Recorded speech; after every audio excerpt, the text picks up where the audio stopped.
Did you know George Washington once lost over half of his army in a single battle?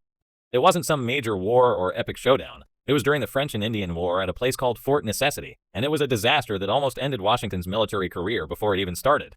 It all went down in 1754. Washington, still a young and relatively inexperienced officer, found himself leading a small force of colonial troops into the wilderness.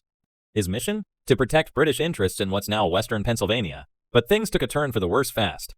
Washington's troops weren't exactly prepared for the harsh conditions or the surprise attacks from French and Native American forces. They were completely outnumbered, and the situation quickly spiraled out of control. What happened next? Washington and his men were forced to retreat into a hastily built fort.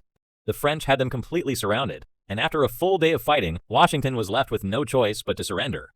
But here's the kicker: more than half of his forces were either dead, wounded, or captured. Over 300 men gone in a blink. It was a crushing defeat for Washington, one that could have ended his military career on the spot. But somehow, Washington made it out alive, and his reputation wasn't destroyed, thanks to a controversial surrender treaty. He was still seen as a strong leader by many, despite the loss.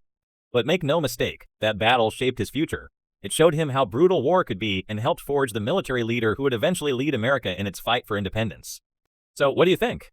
Could this loss have changed the course of American history forever if Washington didn't bounce back? Let me know your thoughts in the comments, and make sure to follow for more crazy historical moments like this.